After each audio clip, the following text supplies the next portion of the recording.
Hello, welcome back to another amazing interview here on the Nerdy Novelist. My name is, of course, Jason Hamilton, and joining me today is the illustrious Mr. Michaelbrent Collings. Michaelbrent is an internationally best-selling novelist, screenwriter, and speaker, best known for horror, although he has also written thrillers, mysteries, sci-fi, fantasy, and even some humor and nonfiction. In addition to his popular success, he has also received critical acclaim. He's the only person who has ever been a finalist for a Bram Stoker Award twice, a Dragon Award twice, and a Roan Award. And he and his work have been reviewed and featured on everything from Publishers Weekly to Scream, excuse me, magazine to NPR. He's also an engaging and entertaining speaker, a frequent guest at Comic Cons, and on writing podcasts like Six Figure Authors, The Creative Pen, Writing Excuses, and others. And he's also a mental health advocate and TEDx speaker. Whew, it's a lot. We can be done now. I just gotta say, I listened to all three of those podcasts that we have mentioned here. So, um, Yeah, they're awesome. I love being on them because the hosts are so good. They make me sound reasonably smart. well, hopefully I can do that as well. So, first of all, thank you Fingers for crossed. being here. Yeah. All right. So, why don't we just go ahead and start talking a little bit about yourself and all of the things you've done over the years that have led you to where you are now. All the things I've done over the years that have led me to here and where I am now is mostly consisted of failing and not dying. I, unlike a lot of people who end up in this business, like I didn't really want to be an author when I grew up because the lifestyle is just too crazy. And my dad, he was an author and he was the creative writing director for a big university, and he sat me down and kind of basically said, authors have no security and the health care of crack whores. So I immediately decided I'd be a lawyer instead. But my wife got really sick, and I went from being a full time partner at a pretty illustrious law firm to being a part time lawyer and full time health caregiver for my wife. And so the other partners invited me in one day and very kindly fired me essentially. And it was right when the market had imploded. And so very quickly we lost the job. I couldn't get hired for something new. We lost the house. We were on food assistance. And so people say like I pivoted, but it brings to mind grace and kind of doing it on purpose. And I sort of just stumbled forward into writing because it was something I knew how to do. And I managed to have some pretty good successes early on. I sold some screenplays and did really well with some ebooks, and parlayed that into stunning failures as my next my follow-on projects tanked. And so at this point I was kind of invested in it, and I dove in and really kind of tried to pull apart what makes this business work and figuring out how not to be just a storyteller but actually turn into kind of a regular story seller, somebody who can do it consistently. And it's worked out okay because I'm still here 12, 13 years later writing books and having awesome talks with people like you. Cool. Well, yeah, you've clearly had a very successful career over time, and um, yeah, we're excited to see what more you got for us. So before we get into AI, because that is what this Yeah. channel is all about, you gave a TED talk, Hmm. and I went and watched it. And by the way, anyone, I'll link to that below. Excellent TED talk. Um, but you described yourself as the hopeful horror writer. I would just be interested in understanding your take on that, because it's not usually words that I usually associate with each other Yeah, there. a lot of people don't. A lot of people don't. Yeah, it gives people pause when I say that, and also when I say like I'm religious. I'm like the Sunday school teacher, so I'll be teaching in church, and I'm not trying to proselytize, but I'm up there talking about Jesus and God. And somebody comes and goes, "That was a really spiritual Sunday school lesson. What do you do? The rest of the week?" I'm like, I mostly imagine how to kill people. And it kind of takes people aback. But I tell people who ask, "Why do you write horror?" And my response is always the same. I write horror because it is the genre of hope. It is I mean, there's certainly a kind of horror that exists to kick us into the gutter and swirl us around in the poop water and then say, and that's your universe. And I don't want to knock that, but that's not my kind of horror that I prefer. My kind of horror is redemptive, which is, it kind of cuts your heart out and tosses you into this deep dark pit where it's all you have is just everything you thought was important is stripped away. And then you find out that that's enough. So Mm. horror exists always in a moral framework. The reason that we can scream is because something's gone terribly wrong, but that implies that there was something right to begin with. So you have this framework to start with, and horror allows you to explore big kind of metaphysical questions about good and evil, and God and the devil, and all sorts of things that would make people very uncomfortable in almost any other genre or setting. But you can talk about it in horror, and it creates a really interesting dynamic between the author and the writer, where you don't have to talk about safe things. You can talk about things that are inherently a little more dangerous and inherently a little bit more not suspect, but something that people are wary of discussing day to day. But you can do that in horror, and that's something I love. That's cool. Would you say horror is like therapeutic in any way? Because I've heard from some authors that's like a big motivator behind it. Yeah. Yeah, I think there's certainly some aspect to that. I mean, what I tell people is, if nothing else, like in a horror novel, everybody can die, but the reader closes the book and keeps going. The reader has this Mhm. sense of, I survived. Everybody else got axe murdered, but I survived. Everybody else got poltergeisted to death, but I made it through. And so there is this kind of cathartic feeling of, making it to the end of the roller coaster. All your senses, you're going up and down and doing loops, and everything in your body is going, we're going to die, we're going to die. And you make it off, and there's this euphoric feeling, like, I did it, I made it through, I closed the book. And yeah, I do think that there's something really cathartic and therapeutic for people. And certainly as a writer, one of the first things I start with when I'm gonna scare people is what scares me. And so it allows me to kind of explore those themes in my own life. I think it's really dangerous to think of any kind of entertainment as therapeutic, simply because, like, there's the danger that I sit down and you're my therapist and not my audience, and suddenly I'm asking you to pay for my therapy, which seems a bit Mm, backwards. mhm. So if I do say what's scary to me, then I always broaden it and say, well, is this scary to everybody? Is this just a Michaelbrent thing? I'm really Right. scared of hangnails. I don't think that's universal, so maybe we won't write about that. But yeah, it's a big mix of stuff, and there can certainly be a lot of therapeutic value to it, both for the reader and for the author. Interesting. Interesting. Yeah, I don't know what it is. Like, I don't read a lot of horror because I'm also very like I write fantasy, so a lot of my stuff is very heroic and very Brandon Hmm. Sanderson esque, Right, right. um, and yet like there are parts of me that like cosmic horror. I love cosmic horror for some reason. Totally. It's like the most Yeah. hopeless of all horror. But Totally is. it really is. But I love it for some reason, and not because I agree with any of the sentiment behind it, but um, and I have like book ideas that I want to do there. But although my book ideas would probably be categorized as more hopeful horror as well, and therefore not cosmic. But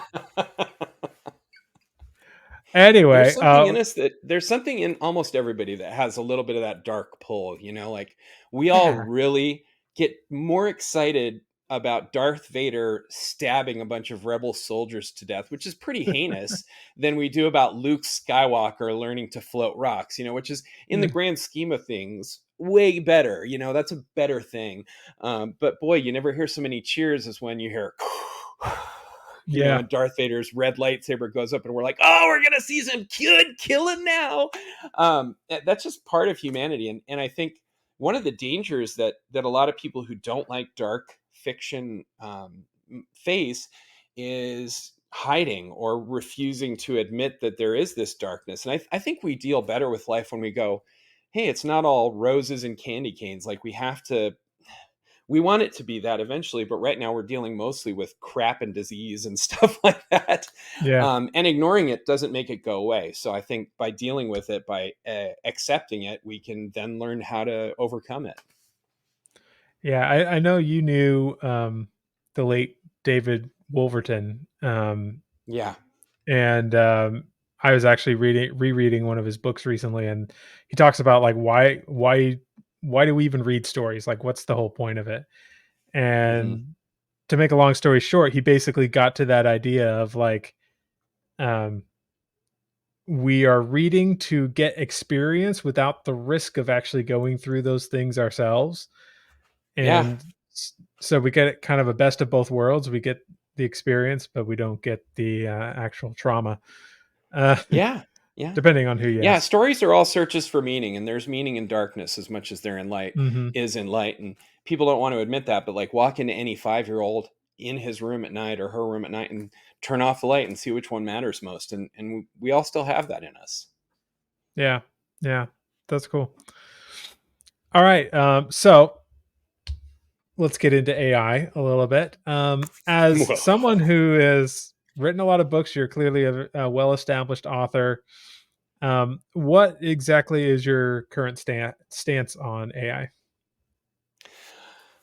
I think my current stance on AI is it's a lot like any other major kind of paradigm shifting technology. I lived in South America for a couple of years, and it was right when email happened. Like literally, I went away and there were letters, and I came back and there was email. In fact, some of my friends were writing me letters when I was in South America saying, "Oh, I hopped on email to do this or that," and I had to write them back an old fashioned letter and say, "What is email? People keep saying that, and I don't know what it means." I was living in a place that didn't even have electricity, so it wasn't like I was going to have access to AOL.com or Net Zero or whatever. Um, so I come back, and again, my father's this professor at a university, so he takes me to the computer lab, and he sat me down and he explained email and kind of the early version of chat rooms, and he signed me into a computer, and I thought it was like mind blowing, and it was so cool. And then I looked around, and I was going to be going to this college in a couple of weeks. I looked around and I saw all these students that were sitting there that I was probably going to interact with, in real life. And rather than talk to any of them, I had just spent the last 3 hours, chatting with some 12-year-old in Norway that I was never going to actually interact with. And I stood up so fast and hard. I think I knocked the chair over. Like I just had this sudden shock of this is not necessarily a good thing. And Mm, I walked out, and it took a while to kind of get back onto it because it was kind of a frightening experience, an existentially frightening experience because you sense the whole world's going to change. And anytime that happens, there's a lot of cool stuff, but there's also a lot of really bad stuff that happens because mm, we're not smart enough to see all the ramifications. And I think that's AI. We're going to have some major wonderful things. I'm really excited about the benefits, in medical diagnoses and the ability that we have to figure out, hey, we couldn't realize it as humans, but our computers pulled all these strings together and realized if you ate peanut M&Ms as an 8-year-old and then had beef jerky when you were 13, it's going to give you colon cancer. And so we stopped doing that. Um, but it's also subject to real abuse and real problems. Of course, I worry about like somebody creating Skynet, but I think the more likely short-term detriment is going to be not just people losing their jobs because that always happens. More jobs are created when we get a new technology, but I do worry about like things like Mid Journey. Mid Journey is not creating art from its own mind. It's basically taking a bunch of work of artists and putting it into a database and creating, vector computations out of it and making something that's seems original, but it's pilfered off of people who are not going to get paid. So that kind of thing concerns me to a much greater extent than like we're all going to be nuked by living computers. But it's here to stay. It's not going to go away. You can't put the genie back in the bottle, and we have to learn how to use it responsibly. yeah, I agree with pretty much all of that, and I wouldn't say like I don't care about the compensation of artists, which is a major concern for you, but I will say that like I just don't see much of a way around it. No, no, Like you I said, don't the either. genie's out of the bottle, and I Yeah. agree that there's like probably some damages there. Like certainly people are going to be losing jobs just because the technology exists. That's not necessarily because something was trained on their work, but Hmm. at the same time, like, I don't know, there's some tough questions there, you know? Yeah, I think one of the biggest problems I have with it is, unlike a lot of other technologies, if we moved from radio to TV or from movies to Blu-ray or whatever, you could kind of tell when something was stolen, and this is the artist slash lawyer in me thinking about this. If I ripped off a radio play and turned it into a movie, Orson Welles could sue me. He's like, that's clearly War of the Worlds. But now my one of my biggest kind of fundamental concerns is they are training this on living artists, and I don't have a problem with the idea of training, but I wonder where the line blurs between like training and stealing, because the argument is kind of, well, if they stole anything, it's one pixel. And I get that, but those pixels add up to a lot over time, and the problem is there really is no way to prove damages. If I can go, well, this movie follows beat for beat Orson Welles' War of the Worlds, but if I go as a graphic artist and want to sue Midjourney and they say what was stolen, what am I going to say? The 487 millionth pixel from the left, I'm pretty sure came from a painting I did. Like, it's impossible to prove a correlation without digging into the source data and then figuring out how to move that on a one-to-one basis to some kind of damage. So that's one of the big differences I think with AI that bothers me the most, is that it's just so complicated and it's so nebulous to the average person that I worry not even just about wrongdoing, but the fact that most of us aren't even smart enough to notice the wrongdoing. And anytime somebody can commit a bad act and not have any negative repercussions, that's a recipe for human disaster in my book. Mm, mhm. Yeah, it's definitely not an easy thing that we're dealing with right now. Like, I Yeah. use, obviously for this channel, I use various chatbots and things all the time. And I have a subscription to, it's called originality.ai. And every once in a while, I will take what I've written and just plug it in there just to check for plagiarism. Hmm. And nothing is ever plagiarized. Now, granted, Yeah. it's certainly not going to be a perfect way to detect plagiarism, but it's like you said, like it, like one word, and it just the way it works, it isn't even like that. Like, Yeah. it's just learning probabilities of what word should come next after the last word, and based on its training data, it understands what those probabilities are. Yeah. And yeah, I don't know. Yeah. I I think think if I people think are afraid of it, like replacing jobs, I'm pretty sure that would happen with or without the people providing the training data. Um, yeah. Yeah. because I think if it might happen slower because you wouldn't Hmm. have that library of modern literature or modern art or whatever it is. But I think there would be enough people that are positive about the whole thing that would be able to contribute or volunteer their data. Plus, you have the public domain, Yeah. and not just in. I hear people say, "Well, the public domain is also different." Um, like, because it's older, and they would be, if we trained everything on the public domain, it would, the images would all look like the 1980s or something. Victorian. But that's only one part of the public domain, right? You got the entire Creative Yeah. Commons, and Yeah. that accounts for a lot of stuff out there. So, like, the people that are worried about it taking jobs, like, I think that would happen regardless of the ethics of AI training and data sets and all of that. But yeah, it is an interesting question.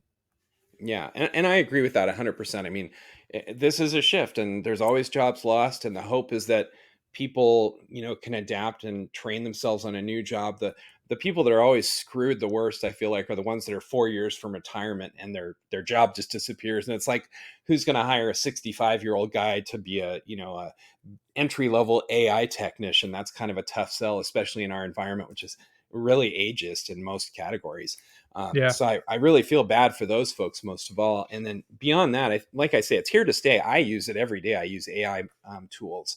But I think it behooves us to be careful and be responsible, and also just to educate ourselves, because like I was talking to my kids going, you can have AI write a term paper for you. I guarantee you it's going to be a crappy term paper. I mean, like, you can get it to pass the LSAT, you can get it to pass the medical boards, because those are fact-based questions when you boil down to it. That's different than trying to reach out and genuinely affect your professor, or genuinely affect the person reading your college application essay. And I know that from a very nuts and bolts standpoint, because when this first started happening, I really dug in for a while, going, let's have it write some stories, and have it write some stories in the voice of different authors. And I even had one, like, write a story like Michaelbrent Collings. It was very confused by that, and that's partly, I think, just because I write so much different stuff. It's hard to get a my Amazon also bot looks like a psychotic person is living there, because I just am so all over the place. But the one thing I notice is it's all very shallow. I mean, it's technically accurate, but it doesn't have that human spark. Will we get to a point where AI can fake a human spark and fool people? Maybe, but right now, I tell my kids it's a great research tool. I treat it like an idiot researcher that's like, it's a savant. Go find me this one thing, and it will probably do a good job of at least getting me to a starting point. But if I just use that, it's going to end up being very shallow, and it's not going to be really of much use to anybody but other AI bots.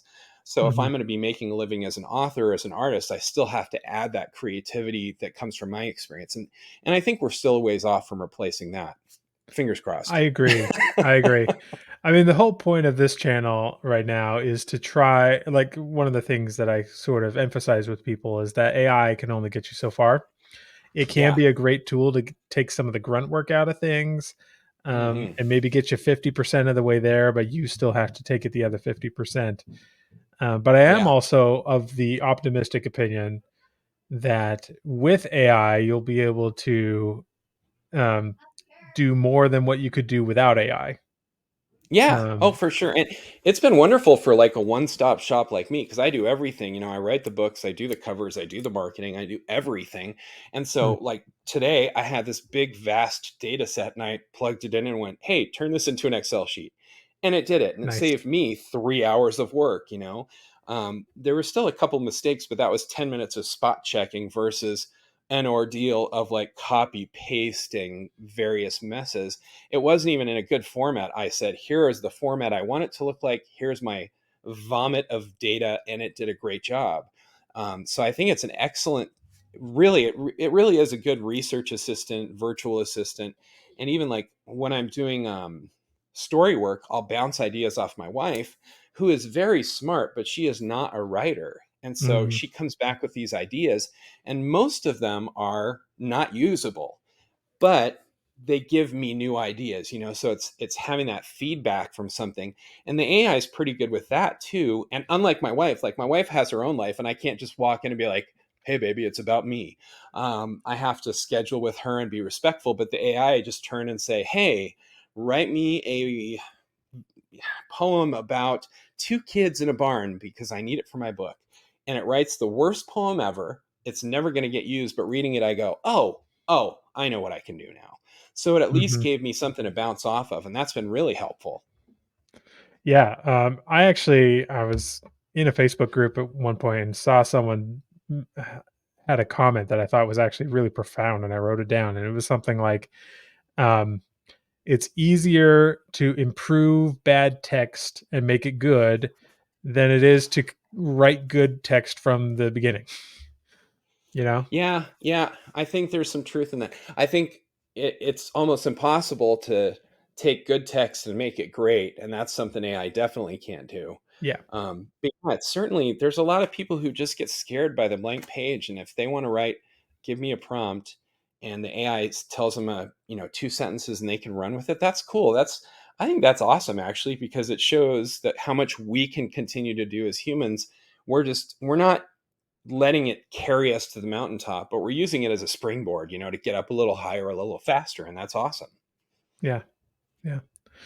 So, in some of our emails back and forth before we got on this call, you asked me a very good question, which was, Mhm. and I'll just quote this verbatim. You said, "Do you think there are dangers of using AI for drudge work in that if we offload that thought process rather than clearing up space for higher level stuff, we're actually cutting out the foundational knowledge we need to develop slash acquire in order to even do the higher level stuff?" So I wanted to just talk a little bit about that and get a little bit more of your thoughts on that. Yeah, I the analogy that comes to mind is my parents and phone numbers. Like they still know all of the phone numbers they ever had in their life, you know. They can't find a phone number on their phone. But if I ask them what was your phone number when you were 17, they're like, "Oh, it was 805-555-8263," you know. And it's just boom. And yeah, I don't even know my kids' numbers. I get mad at them. I'm like, "You have to know my phone number because what if you're in a police station and you have to call me? They're not necessarily going to give you the phone." And then they're like, "What's my number?" And I go, "Well, I'm never going to jail," you know, because like I don't know their number. And so I worry that when we're offloading, the grunt work, we're also not acquiring skills we need to memorize to learn efficiently and effectively.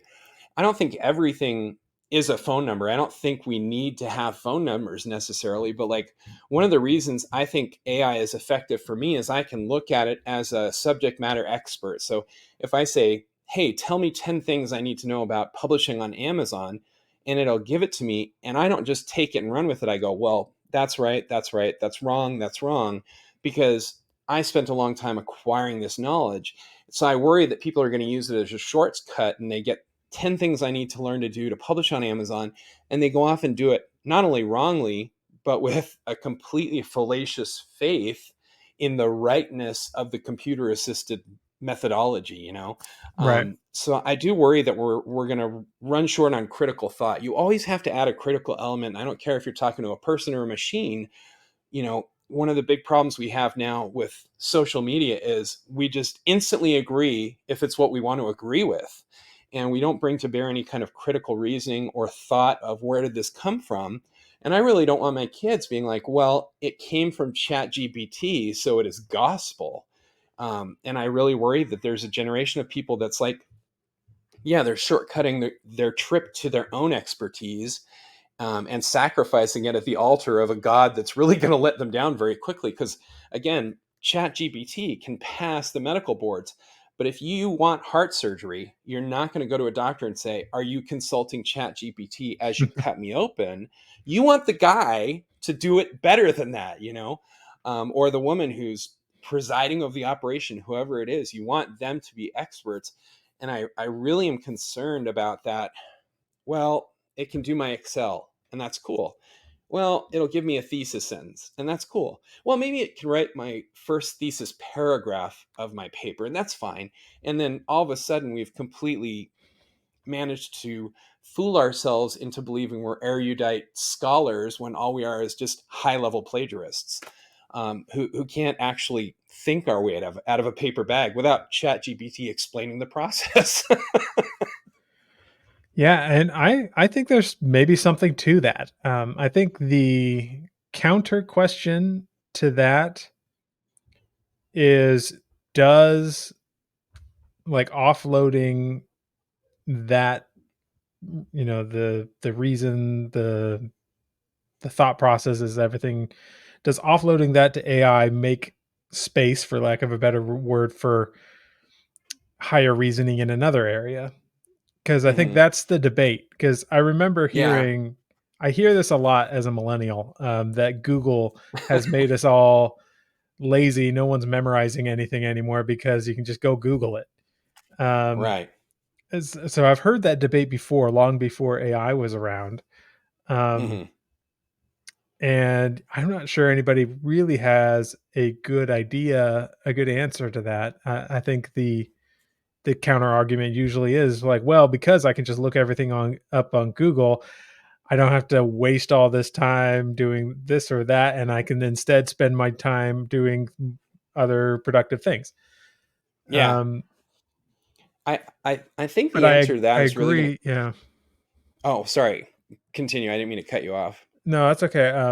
I I was just gonna say I agree with your position though, because I feel like there is a danger there. And I Hmm. actually encourage my audience that if you are using AI for a lot of the grunt work of your writing, to still spend some time actually writing. And maybe it Hmm. doesn't have to be writing your book. Maybe it could be writing a just like a writing prompt, or doing some deliberate practice on certain techniques, and maybe that would help Hmm. you get better as a writer faster. Um, but I still encourage people to do actual writing, if because Yeah. otherwise I've heard from authors that are like, I don't even know where to start to improve on the writing that it gives me because they've had no experience. So, Yeah. yeah. Yeah. I think one of that's eventually is going to come down to individuals and how motivated they are. I do laugh when people go, "Oh, Google." Google's a great example, because I'm old enough. My kids do a research paper, and I'm like, when I was a kid, I had to go to the library and talk to an actual person, and they would order a book from another library, and 2 weeks later, I'd walk to it uphill, and they go, well, but I can learn more. And that's totally true. But what are we doing with that extra time? My son, can write a term paper in a quarter of the time that it would have taken me because he's cut out all the legwork, which is fantastic. So instead of taking 10 hours, it takes him two. But if the other eight, he's just watching Netflix, I question the value to his overall life. Like if Yeah. he's now got 8 hours that he can go and become a subject matter expert in this and go out and exercise and do all these other things. But the reality is, I feel like a lot of people are going, well, Chat GPT or, the LLM of my choice, um, it did this part and I save 6 hours. But if I have it do the next part, I'll save another 5 hours and then I'll save it. And they're banking infinite hours that end up being wasted, playing video games, watching TV, scrolling YouTube, doing a doom scroll through Instagram, whatever it is. I think saving time is great, but it depends on what you're saving it for. If you're saving it so you can waste epically large amounts of time down the road, I don't know that there's a benefit. And even the grunt work I think has value. Like I've read numerous studies that one of the things that really determines levels of success for leaders and for people who are kind of forward thinking thought leaders is not that they're really good at one thing, but that they have a really good knowledge of a lot of things. And certainly in my business, I know for me personally, it's been true that, yeah, I write horror, but the fact that I am a religious guy means I pull from a whole bunch of mythology and archetypes that maybe an agnostic or an atheist wouldn't. And it Hmm. deepens my horror in a way that theirs wouldn't have. And so it's not just that I'm good at this one thing, but that I have additional knowledge to bring to bear from a lot of subject matter expertise that really kind of levels me up eventually. So if we're going to use AI as an excuse to have a shallow knowledge of very almost everything we know is very shallow, I don't think that's going to really benefit us as humans or as a society. But if we were like, yeah, it only took me 2 hours and now I can get a black belt in karate or I can spend more time with my loved ones, I think that's really where we need to be focusing, is not on how much time we're saving, but what we're doing with the savings. Hmm. So basically, everyone just teach your kids to the healthy forms of relaxation and recharge and all of that, and self development and all that. Because Yeah. you caught me there, and I definitely wasn't thinking about like, oh, you save so much time. Well, how are you going to use that? I think I'm a very optimistic sort of person, so I had this sort of Star Trek mentality where at one point everything will be automated. We'll have replicators. We'll have all these things. And so we will naturally spend all of our mental energy for the betterment of mankind. Um, Right. and that's definitely not, as much as I love Star Trek, that's definitely not going to always be the case. Yeah, But yeah. It's like, oh, I used to have to work for 8 hours, and now I only have to work for 4 minutes a day, and I can spend the other 7 hours and 56 minutes masturbating or whatever. Like we're just becoming these little golems that are hooked onto unhealthy long term vices instead of getting out there and allowing it to free our lives. I really hope it does lead to that utopia. but it is going to require us to say, all right, well, free time isn't mental turnoff time. Free time is, how can I go out and improve the world in a way I wouldn't have been able to yesterday? Mhm. Mhm. And yeah, that's kind of my personal approach. And honestly, I think it will be a blend. It will depend on Hmm. the person much as it has over the last few centuries. Like, there will be people using it the right way, there will be people using it the wrong way. Hmm. So yeah, Yeah. very interesting stuff. So you mentioned ChatGPT. Are there any other AI tools or processes that you work with? Yeah, I've used, like I said, I've used Midjourney. My kind of answer to that Gordian knot is, if I find an image that's nearly what I want, but I'm not quite, like, I usually buy the image and then tell Chat GPT, like, make me something similar, only instead of a beautiful blonde, it's a brunette and her head's exploding, or whatever Yeah. it may be. Um, so I definitely use like Midjourney and Dolly, and a lot of different image manipulators, and some of that I don't even use to show anybody in the end. It's just, oh, it helps me have some ideas for when I'm making my own book cover, because I do all the graphic design for that. So I use all those image kind of resources. Um, I do a lot of business stuff. So I couldn't even tell you the names of them. I belong to a bunch of AI boards, where they're like, try this tool, try this tool. So I'm, on any Mhm. given day, I've probably tried 5 or 6 new AI tools to see if they'll benefit my business. They're always claiming, and this is something to be really aware of, people dive into AI like it's going to solve your problems. And I remember there's been stories of, like, I told AI I have $100 and I want to be a millionaire, and 3 days later I made $20,000, and that I sounds saw that one. awesome.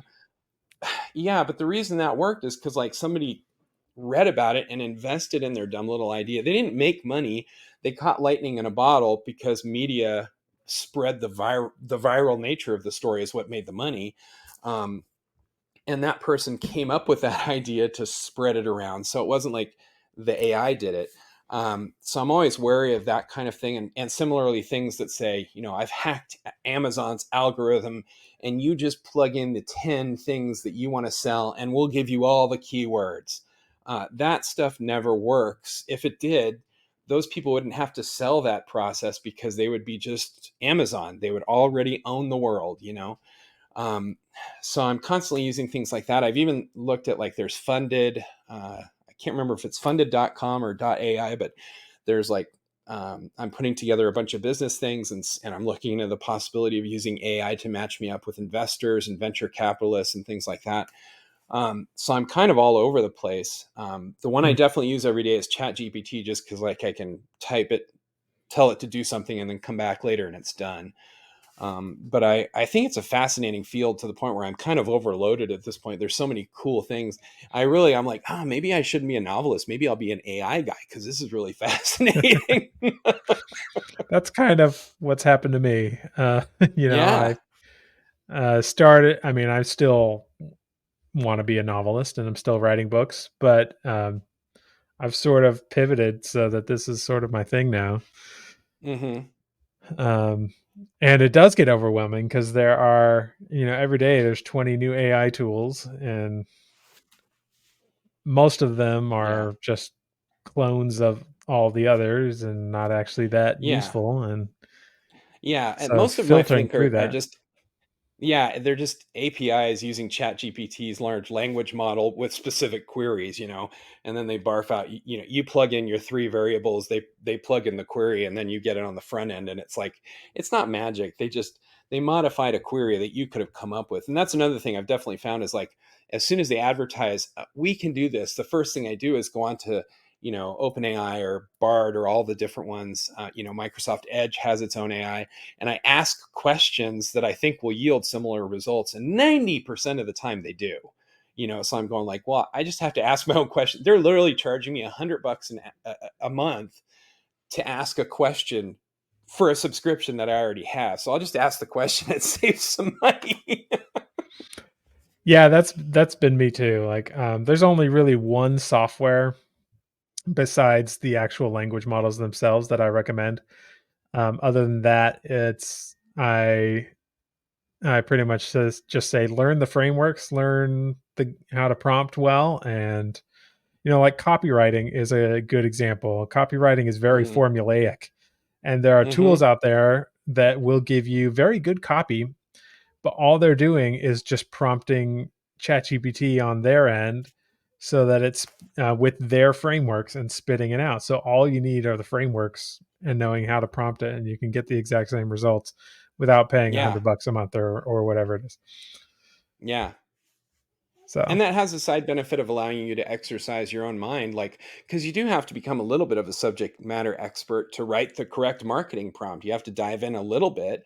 yeah. And I think that's where it's fantastic because it's like yesterday I was just an author, but today I'm a PR expert. At least, well, maybe not an expert, but I'm enough of an expert that I'm the head of my Chat GPT PR marketing department, and that is empowering versus just turning me into a crippled version of humanity. hmm Yeah. I actually have a prompt that I developed that's for making YouTube titles. Mm, And I basically developed that by taking a whole bunch of, by doing a whole lot of research on different frameworks behind YouTube titles, just making a whole list of them. And then the prompt literally just says, using the following frameworks, give me, 20 possible YouTube titles about this subject. And hmm. it gives me some pretty good results actually most of the time, or at least gets Yeah, me thinking. yeah. Um, But then so you have to be good enough on your end to filter and go, oh, this is the one. yeah, And yeah, that's where I think it's incredibly beneficial. As soon as we're just like, well, I don't have to go to school or learn anything because, like, I'll just ask the computer. That's where I go, oh my gosh, you are in for a rude awakening. yeah, yep, yep. All right. So, now you've been open about your struggle with major depressive disorder, and I know many of my viewers struggle with whether it be depression or anxiety. Some are on the autism spectrum, or they have other challenges. And Hmm. like the reason I know that is because many of them are actually drawn in by AI as a Hmm. possibility to enable them in ways that they sort of couldn't do before. Yeah. Um, but I think that there's probably an equal number of people having the opposite reaction, like getting depressed because AI is here and going to replace them. Yeah. What can you say to anyone who is struggling with a mental illness like depression? Well, the first thing I always say is, AI has so many good things, but it isn't a human. Right. You can't cuddle with it. It does not reach out to you of its own accord and say, "Hey, Michaelbrent, you weren't at work today. Are you okay?" And you could set it up so it would do that. You could get an agent AI to query you through email, but it's not the same. You know it's a lie, and it doesn't have the placebo effect because you know it's a lie. So the first thing I say to anybody is, utilize all these cool tools. If it helps your life, if it makes it better, I certainly see people who are autistic, who are on the spectrum, people who are, quadriplegics or can't speak, who are, they're mapping mental processes and suddenly they have a voice. My dad has a cochlear implant, and like last month, I was this grown man in a doctor's office weeping because my dad could hear my voice again. Mm, And that kind of thing is fantastic. But it wouldn't have been fantastic if I didn't have a relationship with my dad. So, one of the things that we do have to watch out for, anybody who has a mental health challenge of any kind, make sure you use all of these tools to enrich your interpersonal connections, not to replace them. Um, I'd be dead in a ditch 100% if it weren't for my wife. There are nights where she has taken away the car keys, where she has removed sharp implements from the room. Like, she's literally been the thing that has kept me breathing on some occasions. And if I had chosen to withdraw rather than to remain part of her life, and I've tried to withdraw, when I'm sick, when my brain is broken, I've told her, leave, you need to get away from me, divorce me, this is bad for you. And thank heaven she says, no, you're an idiot right now. I love you. I'm sticking with you. But if she had left, I'd be dead. No question about it. The thing that's kept me going so many times is having people in my corner. And we get that by engaging and by trying to give back. I think if I had to credit my career with a single thing, it would not be writing skill, it wouldn't be marketing skill, it would be kindness. Because through the ups and downs and vicissitudes of this very kind of topsy turvy universe I live in, um, me being trying to be kind and helpful to people has meant they have an investment in me, so that when I'm failing, they pick me up, and that could be mental health, but it could also be financial. My whole career toileted a number of years back, and I completely quit. And within a half an hour of quitting, I had emails and texts from some pretty big authors saying, "Not acceptable. We need you in this business. What do we have to do to get you through this time to, put you back on the lists and get you working again?"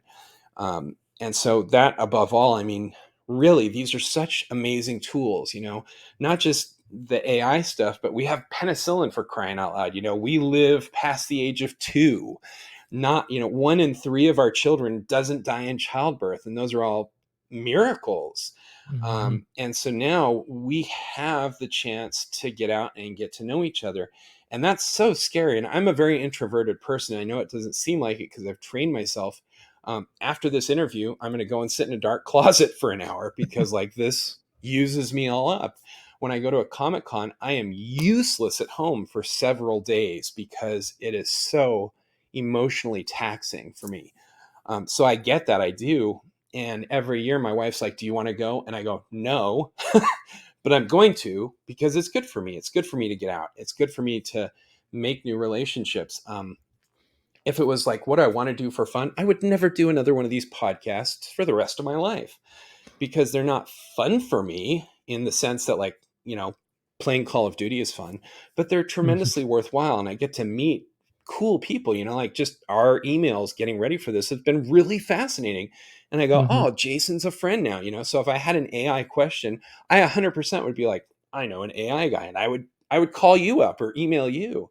Yeah. And the same goes back and forth. And that kind of thing is going to keep you alive better than any virtual hug from an AI.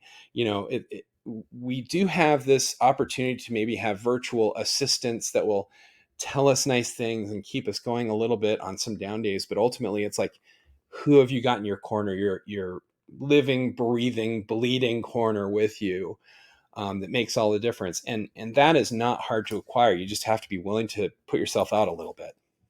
Mm. That's excellent advice. Thank you so much for that. And I love hearing your own personal experience as well, because I think a lot of people can get a lot of hope from that. Yeah, But man. If I'm still around, you can be around, because, like, I'm nothing special, and I have really dark days, and so I know what that's like. And don't ever make a permanent decision based on a very kind of temporally limited situation. Mhm. That's the worst thing we can do, is say, "Well, I'm having a bad day, so I'm going to blow my brains out," because there's no coming back from that. Yeah, yeah. All right. Well, um, on that note, let's talk. Let's talk about your course. You have a course. Yeah. I do. It's called Bestseller Life, and it's at bestsellerlife.com. And it's basically, my wife about a year and a half ago started sending me emails because we use each other's computers. So she was getting ads for stuff that I would be interested in, vice versa. So, I get information about all of her interests, and she's constantly getting Viagra offers. And she gets stuff about writing. And there was a bunch of courses that came out all of a sudden, and were like, "We'll make you a millionaire. We'll make you a bestseller, guaranteed. We know the code." And I would go and check these people out, like the teachers, and inevitably they had 2 books on Amazon with like 8 stars total, 8 reviews. And I'm like, well, if this is a perfect system that can be reproduced every time, why aren't you doing it? And it got me really mad, because there's this really niche kind of enterprise out there, this product placement of not an actual product, but more of a skill of how to take money from naive artists, and make them feel like they're getting something without actually improving. And I got madder and madder and complained more and more about it. So my wife's like, stop bitching about it and, do something better. So I took like a year off. I literally stopped writing for almost a year and put together basically this is how Michael Brent does everything. And I'm the only person in the world who is at my level of success. There's more successful people out there for sure, but I'm the only one at this level who does everything. Like I've never subcontracted out my covers, my PR, my marketing. If you see an ad, I made it. So Hmm. I'm kind of uniquely qualified to say, here's how I start. Here's my mindset. Here's how I keep going. Here's how I've never had writer's block, and that's a purposeful thing. So I teach people how to avoid it and how to always be able to find inspiration. And then it's very nuts and bolts stuff like, here's a how to of signing on to Amazon, because that scares people. So it's just everything from the very beginning of the process to the very end. And it's got dozens of hours of video and hundreds of handouts and a library I think it's over 50,000 words of articles now. And it's just huge. And you can find just about anything there. And it's not even done yet. It's still like I update it weekly. So it never goes out of, so it's never old news. Cause that's the other problem is you're like, Hmm. well, this was valuable information in 2002. But I'm not so sure it works anymore. All right. So yeah, everyone definitely check that out. Bestsellerlife.com. I got a look at it. I've dug in there a little bit. Haven't gone through the whole thing, but looking forward to doing more of that in the future for sure. Because you Awesome. definitely have the experience to back it up, like you said. Yeah. And last but not least, where can people get your books? They're And pretty maybe easy to where would find. you recommend Yeah. sorry, maybe where would you recommend they start? Might also be a good question. Yeah, I really do write everything. So the easiest way to find my books is just to Google Michael Brent, because that's my first name. And there's nobody else named Michael Brent in the world. So you can Google that and you'll get my Amazon on my website and all this stuff. And just kind of scroll through my Amazon pages, because if you like fantasy, I've got fantasy. If you like sci-fi, I've got a ton of that. If you like horror, obviously I've got that. But I mean, things you wouldn't expect. Like I do have just straight humor books. I've got romance. My daughter is 17, and I find her once a week curled up on her bed with one of my romance books, which makes me like feel very proud. So yeah, just look up Michael Brent Collings on Amazon and go through the 8 or 9 pages of books, and you'll find something. Excellent. Excellent. Well, Michael Brent, thank you so much for being on. It has been an absolute pleasure to have you This here was talking about awesome. AI philosophy and a lot of good stuff. Yeah, just Yeah, thank this you. is super cool. Thank you. This is seriously, this is like I said, I told you earlier, sometimes I go, well, it's good for the career to be on these, but I'm not looking forward to it because it's going to be the same 5 questions I always get. But this was awesome because I never get to talk about this stuff. So thank you. And I feel so much smarter because like I love talking to smart people who are experts in their field. So I appreciate you taking the time for me. Awesome. Awesome. Well, everyone, we'll see you in the next video.